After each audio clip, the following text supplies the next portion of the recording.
Hace 1600 años, un grupo de monjes se fue a vivir al desierto egipcio, lejos de todo y con una sola tarea: observar su propia mente durante años. Lo que encontraron ahí describe con una precisión asombrosa lo que nos sigue pasando hoy. Quiero contarte quiénes eran los padres del desierto y por qué lo que vivieron y observaron entonces sigue siendo, 1600 años después, la descripción más precisa que existe de por qué los seres humanos nos alejamos de nuestro centro.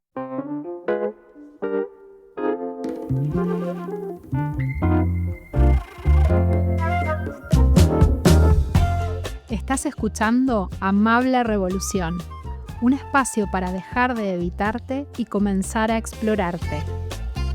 Soy Melissa Santilli y en cada episodio te invito a hacer una pausa necesaria, porque sé que habitarte con amabilidad es un acto revolucionario. En el siglo IV, en el desierto de Egipto, vivía un monje llamado Evagrio Póntico. Tenía tiempo, silencio y una sola tarea: observar su propia mente durante años, con una precisión tan fina que algunos lo consideran, incluso hoy, un precursor lejano del psicoanálisis. Escribía en frases cortas y exactas, describiendo con detalle lo que veía repetirse en su propia mente y en la de los demás monjes que compartían esa vida de contemplación. A esos movimientos que aparecían una y otra vez, esos movimientos internos, esos movimientos mentales, sin haber sido invitados, los llamó pensamientos aflictivos. Eran el impulso que llega antes de cualquier decisión, el primer movimiento antes de que haya una elección posible. Enseñaba que pelear de frente contra ellos solo los fortalecía y que identificarse con ellos, creer que uno es ese pensamiento o que tiene razón, es quedar atrapado ahí. La práctica real era la que llamaba vigilancia: verlos llegar, nombrarlos y dejarlos pasar sin actuar desde ahí. Y de esa observación salió la primera lista que se conoce de los movimientos internos que alejan a una persona de su naturaleza esencial. Están absolutamente relacionados con lo que en el eneagrama hoy llamamos pasiones. Antes de nombrarlos, es valioso detenerse en una palabra. Evagrio usaba el término logismoi, pensamientos. No estaba describiendo actos, estaba describiendo visitas, pensamientos que nos visitan. Es importante aclarar que no cualquier pensamiento, sino esos movimientos que aparecen en la mente por su cuenta, sin haber sido invitados, como dije, y que pueden apartar a la persona de su naturaleza esencial si se lo sigue. O, como me gusta llamarlo a mí, pueden apartar a la persona de su centro. Logismoi habla del movimiento que aparece en la mente antes de que exista cualquier decisión. Es la semilla. Lo que pasa después, si te enganchas con eso, si te quedas enredado ahí o si actúas desde eso sí empieza a ser otra cosa. Pero el logismo y en sí mismo, decía Evagrio, simplemente llega. Por eso hoy, cuando hablo de pasiones, uso casi las mismas palabras que él ya usaba hace 1600 años. Algo que te pasa, no algo que eliges. Lo único que está en tus manos es observarlo, reconocerlo y no identificarte con ello. Evagrio nombró ocho logismoi. Quiero hoy poder nombrarlos porque cada uno describe algo reconocible y, aunque hayan pasado 16 siglos, algo que nos sigue pasando hoy. Primero, la gula, lo que hoy asociamos a la pasión del eneatipo 7. Por supuesto, no es solo sobre comida, es un sistema que necesita llenarse todo el tiempo para sentirse bien y que al llenarse pierde lucidez, pierde claridad, pierde conciencia. El mecanismo es preciso. Antes de que te des cuenta de que estás cediendo a la gula, ya apareció el miedo a la falta, a la enfermedad, a que no alcance, disfrazado de una razón válida para ceder. Esa razón válida Se parece mucho a lo que conocemos hoy como la mentalidad indulgente y permisiva del 7. Luego habló de la lujuria, lo que hoy asociamos a la pasión del eneatipo 8.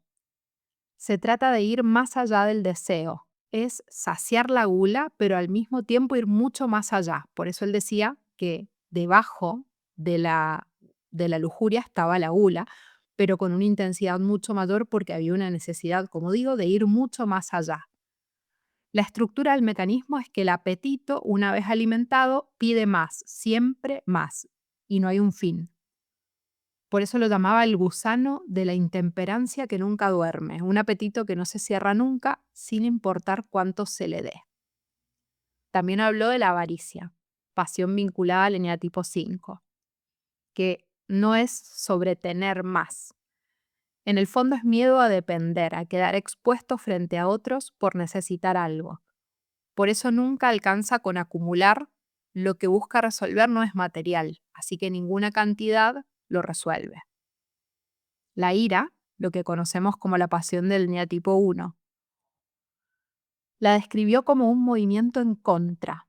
Fija la mente en aquello que considera que está mal, ya sea una persona, una situación, y lo repite internamente una y otra vez, moviéndose mentalmente en contra. Decía que Evagrio nombraba la ira como algo que contamina todo lo que tenemos para dar a otros. Quien la sostiene, aunque quiera dar algo, termina dando algo turbio. Habló de la tristeza, que luego 2 siglos después se cambió por el nombre envidia, y es lo que vinculamos al eneatipo 4. Aparece cuando dejas que ciertos recuerdos o imaginación de algo que no está presente, una vida anterior, algo que ya no es posible, algo que se anhela conseguir, te sostengan y te llenen o te alegren por dentro. Y cuanto más te dejes llevar por ese recuerdo, más fuerte es la caída después, al notar la distancia entre lo que se imagina o recuerda y lo que hay ahora, porque nos da la sensación de que lo que hay ahora es poco.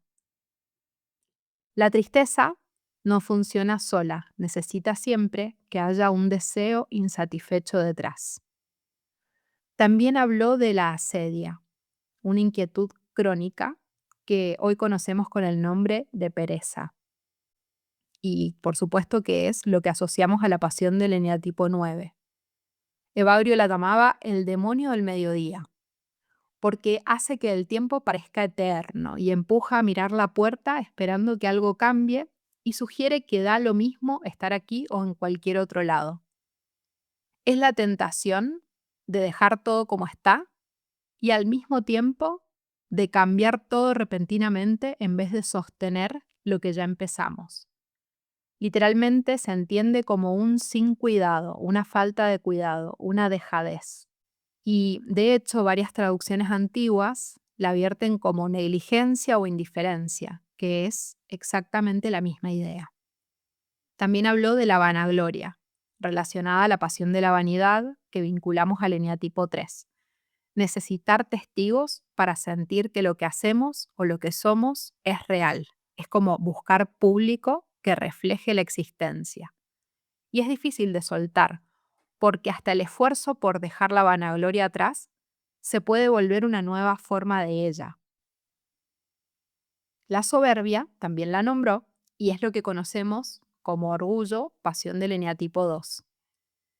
Y hablaba de la soberbia como creer que no necesitamos nada ni nadie, un olvido de la propia dependencia. Qué importante, olvidar nuestra propia dependencia. El mecanismo que hay detrás, además de negar la dependencia, el apoyo y la ayuda recibida por los demás, es no pedir nada por creernos autosuficientes y negar todo lo que estamos recibiendo.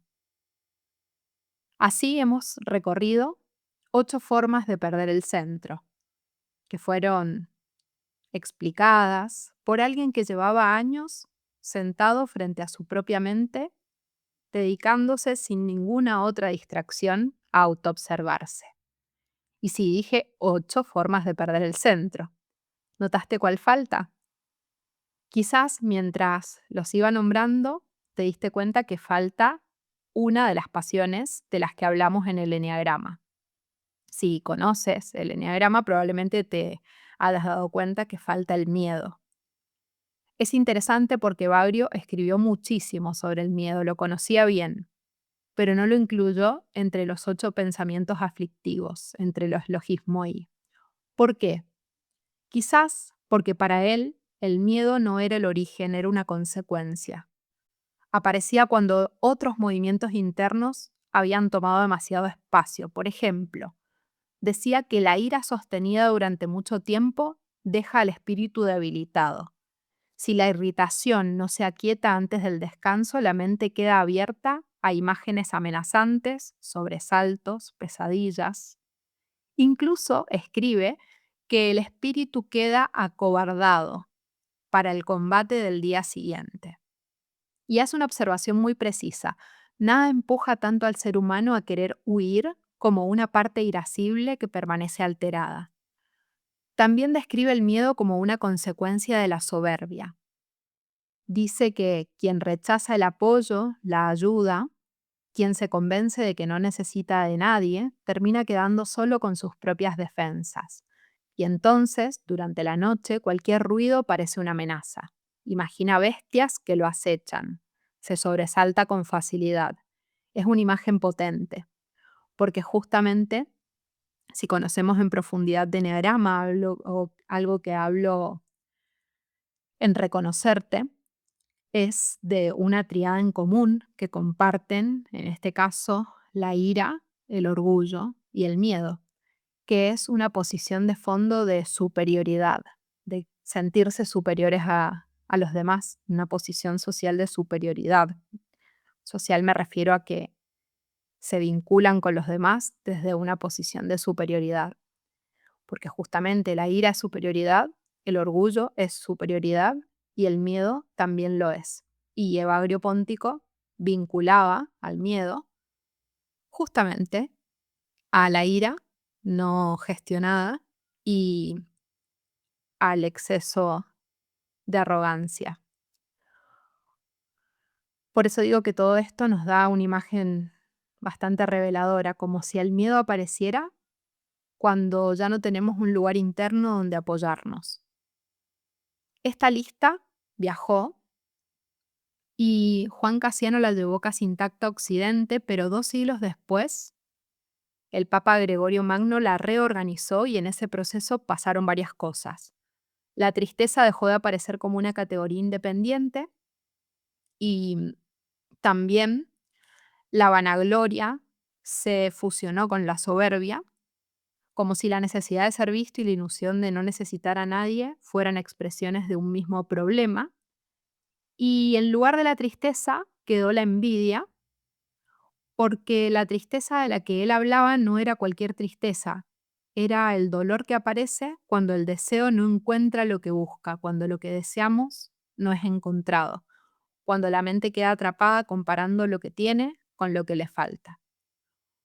Muchos siglos después aparece una figura clave en esta historia, el filósofo Oscar Ichazo, inspirándose en distintas tradiciones filosóficas y espirituales y recuperando la antigua comprensión de las pasiones como movimientos internos que alejan a la persona de su naturaleza esencial o de su centro. Desarrolló lo que llamó protoanálisis y reorganizó estos movimientos dentro del símbolo del eneagrama. En ese proceso recuperó la distinción entre la vanagloria y la soberbia, que desde Gregorio Magno habían quedado fusionadas, y volvió a considerarlas 2 pasiones diferentes. Pero además hizo algo nuevo, incorporó el 9º movimiento, que es el miedo. Ichazo nunca explicó, al menos que haya encontrado, por qué decidió darle lugar propio. No dejó escrito nada en concreto. Lo que sí hizo fue algo mucho más interesante. Al construir un mapa de 9 fijaciones del ego, observó que había un movimiento emocional fundamental que no estaba representado y le dio un lugar. Es curioso, porque Bagrio había escrito, como dije, mucho sobre el miedo.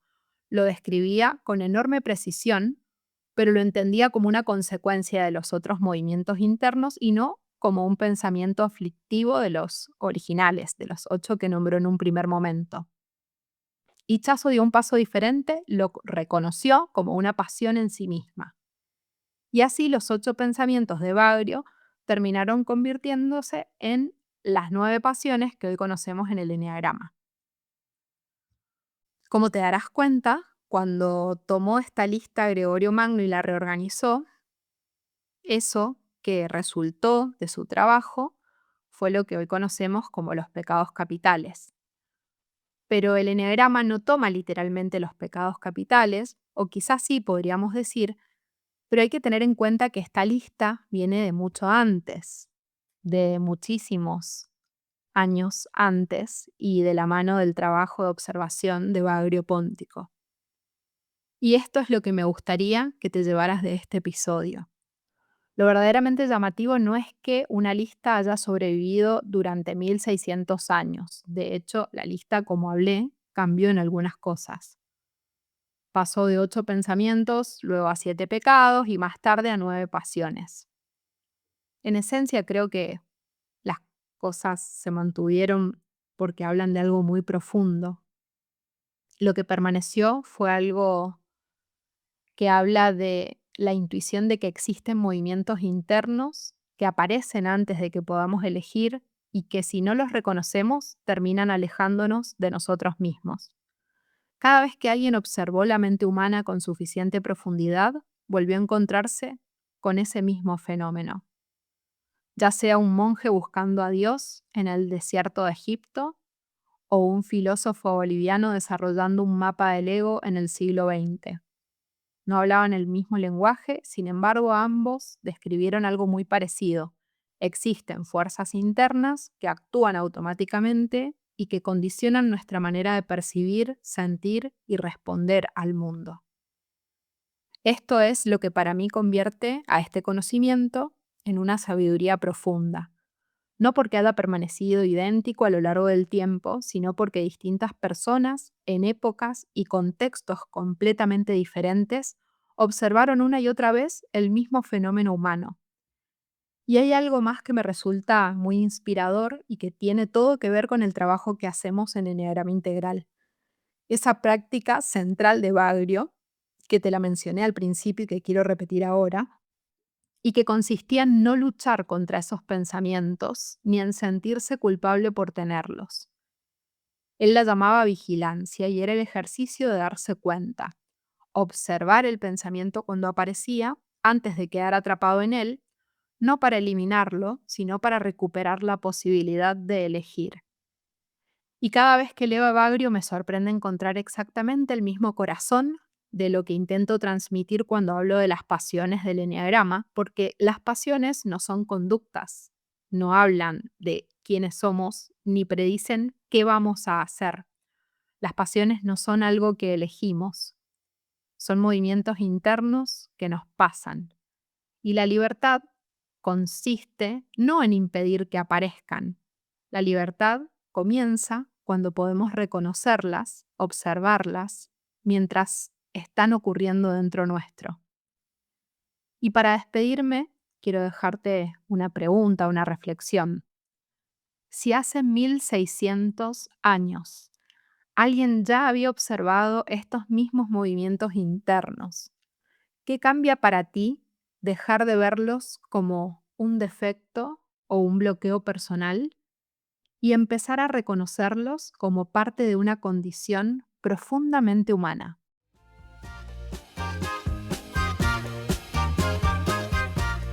Esto fue Amable Revolución. Y una vez más, estás eligiendo habitarte con amabilidad.